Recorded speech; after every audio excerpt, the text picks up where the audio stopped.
আজকে দশম শ্রেণীর ভৌতবিজ্ঞানের প্রথম দুটি অধ্যায় অর্থাৎ পরিবেশের জন্য ভাবনা ও গ্যাসের আচরণের যে সকল অবজেক্টিভ প্রশ্ন উত্তর রয়েছে সেগুলো নিয়ে আলোচনা করব। অতএব তোমরা ভিডিওটি প্রথম থেকে শেষ পর্যন্ত দেখতে থাকো। তার আগে বলে রাখি, চ্যানেলটি তোমরা নতুন এসে থাকো তাহলে অবশ্যই চ্যানেলটি তোমরা সাবস্ক্রাইব করে নেবে। তাহলে শুরু করে নেওয়া যাক আজকের এই ভিডিওর প্রশ্ন উত্তরগুলো। তাহলে প্রথম অধ্যায় পরিবেশ ভাবনা, পরিবেশের জন্য ভাবনা। প্রথম যে প্রশ্নটা আছে দেখো, আর তার আগে বললে কি এই অধ্যায়ে যেগুলো প্রশ্ন নিয়ে আলোচনা করা হবে প্রতিটি প্রশ্নের মান 1। তাহলে দেখো প্রথম প্রশ্ন যেটা আছে, বায়ুমণ্ডলের কোন স্তরে বেতার তরঙ্গ প্রতিফলিত হয়? বায়ুমণ্ডলের কোন স্তরে বেতার তরঙ্গ প্রতিফলিত হয়? তাহলে এখানে দেখো সঠিক উত্তরটা কি, আয়নোস্ফিয়ারে বেতার তরঙ্গ প্রতিফলিত হয়। এটা হচ্ছে কি সঠিক উত্তর। খুবই ইম্পর্টেন্ট প্রশ্ন, এই প্রশ্নটা মাধ্যমিক পরীক্ষা বারবার এসে থাকে। তাহলে দেখো তারপরে প্রশ্নটা, বায়ুমণ্ডলের কোন স্তরটি শীতলতম? বায়ুমণ্ডলের শীতলতম স্তরটির নাম কি? মেসোস্ফিয়ার স্তরটি হচ্ছে গিয়ে শীতলতম। 3 নম্বর প্রশ্ন দেখো, বায়ুমণ্ডলের কোন স্তরে মেরুজ্যোতি দেখা যায়? আয়নোস্ফিয়ারে মেরুজ্যোতি দেখা যায়। এই প্রশ্নটা খুবই ইম্পর্টেন্ট প্রশ্ন। দেখো এই যে প্রশ্নটা, বায়ুমণ্ডলের কোন স্তরে মেরু দেখা যায়, সেটা হচ্ছে কি আয়নোস্ফিয়ার। তারপরে প্রশ্ন দেখো, বায়ুমণ্ডলের উষ্ণতম স্তরটির নাম কি? সেটা হচ্ছে এক্সোস্ফিয়ার। বায়ুমণ্ডলের উষ্ণতম স্তরের নাম কি? এক্সোস্ফিয়ার। তারপর দেখো 5 নম্বর প্রশ্নটা, বায়ুমণ্ডলের কোন স্তরটিকে ক্ষুদ্রমণ্ডল বলা হয়? সেটা হচ্ছে ট্রপোস্ফিয়ারকে বলা হয়। 6 নম্বর প্রশ্নটা দেখো, বায়ুমণ্ডলের কোন স্তরে শান্তমণ্ডল বলা হয়? সেটা হচ্ছে স্ট্র্যাটোস্ফিয়ারকে শান্তমণ্ডল বলা হয়, স্ট্র্যাটোস্ফিয়ারকে। তারপর দেখো বায়ুমণ্ডলে কোন স্তরে ওজোন গ্যাস রয়েছে?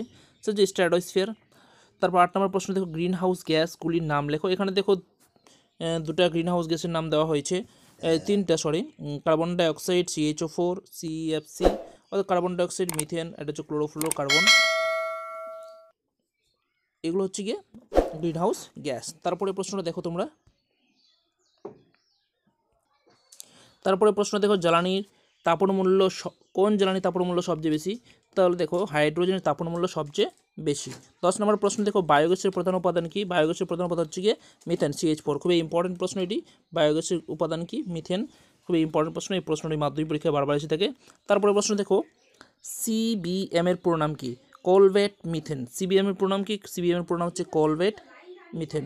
তার 12 নম্বর প্রশ্ন দেখো, ফায়ার আইস কি? মিথেন হাইড্রেটকে ফায়ার আইস বলা হয়। তারপরে দেখো 13 নম্বর প্রশ্ন, ওজোন স্তর ধ্বংসের জন্য কোন গ্যাসটি দায়ী? সেটা হচ্ছে CFC গ্যাসটি দায়ী। 14 নম্বর প্রশ্ন দেখো, বায়ুমণ্ডলের কোন স্তরে জলবায়ু নিয়ন্ত্রিত হয়? সেটা হচ্ছে ট্রপোস্ফিয়ারে নিয়ন্ত্রিত হয়। 15 নম্বর প্রশ্ন দেখো, একটি জীবাশ্ম জ্বালানির নাম লেখো।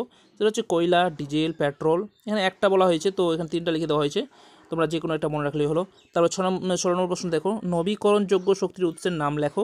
সেটা হচ্ছে সৌরশক্তি, বায়ুশক্তি। তারপর 17 নম্বর প্রশ্ন দেখো, অনবীকরণযোগ্য শক্তি উৎসগুলির নাম লেখো। সেটা হচ্ছে কয়লা, পেট্রোল, এগুলো হচ্ছে অনবীকরণযোগ্য শক্তি। তাহলে এই ছিল এই অধ্যায়ের প্রশ্ন উত্তরগুলো। তারপরে এই অধ্যায় নিয়ে প্রশ্ন উত্তর নিয়ে আলোচনা করা হবে, তোমরা দেখতে থাকো ভিডিওটি।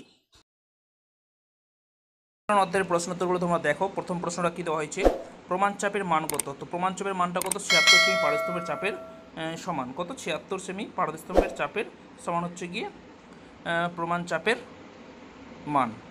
পরের প্রশ্ন দেখো, পাস্কাল কি? পাস্কাল হচ্ছে SI পদ্ধতিতে চাপের একক। খুবই ইম্পর্টেন্ট প্রশ্ন, এই প্রশ্নের পরীক্ষায় খুবই ইম্পর্টেন্ট, মাধ্যমিক পরীক্ষা আছে এই প্রশ্নটা, অতএব তোমরা ভালো করে পড়ে নেবে।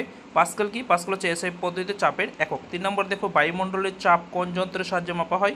সেটা উত্তর হচ্ছে কি ব্যারোমিটার যন্ত্রের সাহায্যে মাপা হয়।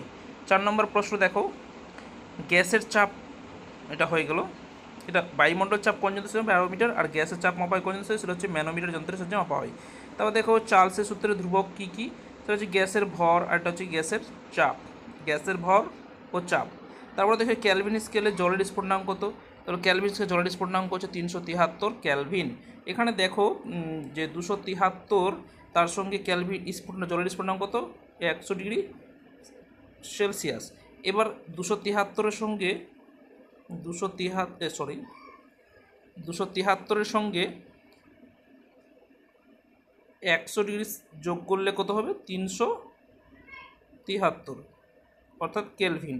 এটা হচ্ছে গিয়ে জলের স্ফুটনাঙ্ক ক্যালভিন স্কেলে মাপ, অর্থাৎ ক্যালভিন স্কেলে জলের স্ফুটনাঙ্কের পরিমাপ হচ্ছে 373 ক্যালভিন। তারপরে দেখো 7 নম্বর প্রশ্নটা, প্রমাণ তাপমাত্রায় বিশুদ্ধ জলের হিমাঙ্ক কত? সেটা 273 ক্যালভিন। প্রমাণ তাপমাত্রায় বিশুদ্ধ জলের হিমাঙ্ক হচ্ছে কত? 273 ক্যালভিন। পরের প্রশ্ন দেখো, তারপরে দেখো 8 নম্বর প্রশ্ন, 30 ডিগ্রি সেলসিয়াস এবং 300 ক্যালভিনের মধ্যে কোন উষ্ণতাটি অধিক? খুবই ইম্পর্টেন্ট প্রশ্ন। এখানে 300 ডিগ্রি কত দেওয়া আছে? 30°C। 30°C আমরা ক্যালভিন স্কেলে পরিণত করে নেব। দেখো 373 সঙ্গে 273 সঙ্গে 30 যোগ করা হয়েছে, তাহলে 303 ক্যালভিন। তাহলে এখানে বলেছি কত 300 ক্যালভিন, আর এটা যেটা 30°C যেটা আমরা ক্যালভিনে প্রকাশ করলাম ছিল কত 303 ক্যালভিন। তাহলে 303 ক্যালভিনটা অবশ্যই 300 কে এর চেয়ে বেশি, অর্থাৎ 30° উষ্ণতারই অধিক। আশা করি তোমরা বুঝতে পেরেছো। তারপরে প্রশ্ন দেখো, বয়েলের সূত্রের ধ্রুবকগুলি কী কী? উষ্ণতা এবং ভর। উষ্ণতা এবং ভর হচ্ছে বয়েলের সূত্রের ধ্রুবক। তারপরে প্রশ্ন দেখো 10 নম্বর, মোল কিসের একক? তো পদার্থের পরিমাণের একক হলো মোল, পদার্থের পরিমাণের একক হলো মোল। তারপরে প্রশ্ন দেখো 11 নম্বর প্রশ্ন, এসটিপিতে 2.24 লিটার কার্বন ডাইঅক্সাইডের ভর কত? তাহলে 2.24 লিটার কার্বন ডাইঅক্সাইডের ভর হচ্ছে 44 গ্রাম। তারপরে প্রশ্ন দেখো, অ্যাভোগাড্রো সংখ্যার মান কত? 6.022 × 10⁻23। তারপরে দেখো 13 নম্বর প্রশ্ন, 1.8 গ্রাম জলের অনুসংখ্যা কত? তাহলে 1.8 গ্রাম জলের অনুসংখ্যা কত? 6.022 × 10⁻22। তারপরে প্রশ্ন দেখো, এসটিপিতে গ্যাসের মোলার আয়তন কত? তো এসটিপিতে গ্যাসের মোলার আয়তন হচ্ছে কি 22.4 লিটার।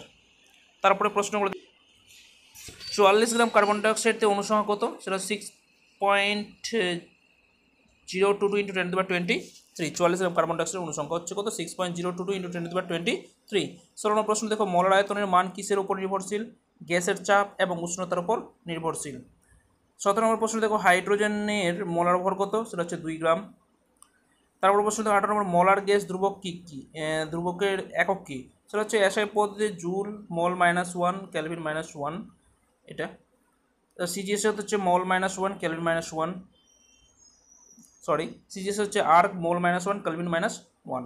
তারপর 19 নম্বর প্রশ্ন দেখো, পিভি = এনআরটি সমীকরণ কোন রাশিটি স্থির? এখানে দেখো যে পিভি = এনআরটি যে সমীকরণটা আছে, এখানে বলছে কোন রাশিটি হচ্ছে স্থির। তাহলে এখানে দেখো স্থির বা ধ্রুবক যদি জিজ্ঞাসা করে তাহলে সেটা হচ্ছে কি আর, অর্থাৎ আরটা হচ্ছে গিয়ে ওই রাশিটি স্থির। পরের প্রশ্ন দেখো, এসআই পদ্ধতিতে আর মান কত? তো এসআই পদ্ধতিতে আর মান হচ্ছে 8.31 জুল, মল -1, ক্যালভিন -1। তারপরে দেখো এখানে শূন্যস্থান পূরণ করতে বলা হয়েছে। শূন্যস্থান পূরণ, প্রথম শূন্যস্থান পূরণ কী আছে? এসআইতে চাপের একক হলো ড্যাশ, তাহলে কী হবে? Newton per metre square. SI পদ্ধতি চাপের একক কি? Newton per metre square. তারপরে প্রশ্ন দেখো, পরম শূন্য উষ্ণতায় গ্যাসের অণুগুলির গতিবেগ ড্যাশ, সেটা কী হবে? 0 হবে। তাহলে এই ছিল শূন্যস্থানের পূরণের প্রশ্ন। তারপরে প্রশ্নগুলো দেখো, 3 নম্বরটা দেখো, শূন্যস্থানে কী দেওয়া হয়? সেলসিয়াস স্কেলে পরম শূন্য উষ্ণতা হলো ড্যাশ, তাহলে কত? 273°C। 4 নম্বর কী দেওয়া হয়েছে? গ্যাসের ড্যাশ ক্রিয়া গ্যাস অণুগুলি গতিশীলতার প্রমাণ। গ্যাসের ড্যাশ ক্রিয়া গ্যাস অণুগুলির গতিশীলতার প্রমাণ, তাহলে কী হবে? সেটা হচ্ছে ব্যাপন। তারপরে দেখো 5 নম্বর প্রশ্ন কী দেওয়া হচ্ছে? আবদ্ধ পাত্রে গ্যাসের তাপমাত্রা বৃদ্ধি করলে গ্যাসের অণুগুলি ড্যাশ বৃদ্ধি পায়, সেটা কী হবে? গতিবেগ বৃদ্ধি পায়। আবদ্ধ পাত্রে রাখা গ্যাসের তাপমাত্রা কী হয়? বৃদ্ধি করলে গ্যাসের অণুগুলি কী হয়? গতিবেগ বৃদ্ধি পায়। পরের প্রশ্ন দেখো, পাত্রে আবদ্ধ কোনো গ্যাসের উষ্ণতা গ্যাসটি অণুগুলির মোট গতিশক্তির ড্যাশ কী হবে? সমানুপাতিক হবে। তাহলে শূন্যস্থানে কী বসবে? সমানুপাতিক। 7 নম্বর প্রশ্ন দেখো তোমরা, উচ্চ তাপমাত্রা ও ড্যাশ বাস্তব গ্যাসের আদর্শ গ্যাসের মতো আচরণ করে। উচ্চ তাপমাত্রা ও নিম্ন চাপে বাস্তব গ্যাসগুলি আদর্শ গ্যাসের মতো আচরণ করে। প্রশ্নটা খুবই ইম্পর্টেন্ট, এই প্রশ্ন তোমরা অবশ্যই পড়ে রাখবে। তারপরে প্রশ্ন তোমরা দেখো 8 নম্বর প্রশ্ন দেখো, সিজিএস পদ্ধতিতে মোলার ভর একক কী? তাহলে সেটা হচ্ছে গ্রাম, মল -1। তারপরে 9 নম্বর প্রশ্ন দেওয়া হয়েছে কি গ্যাসের অণু দুটির সংঘর্ষের সময় গতিশক্তি এবং সংরক্ষিত ড্যাশ সংরক্ষিত কী থাকে? রৈখিক ভরবেগ সংরক্ষিত থাকে।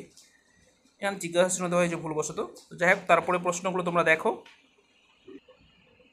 এই ছিল দুটি অধ্যায়ের গুরুত্বপূর্ণ প্রশ্ন উত্তরগুলো। তোমরা আশা করি তোমরা সকলে বুঝতে পেরেছো। ভালো লাগলে অবশ্যই তোমরা লাইক করো, শেয়ার করো এবং চ্যানেলে নতুন এসে থাকলে অবশ্যই তোমরা চ্যানেলটিকে সাবস্ক্রাইব করে নাও।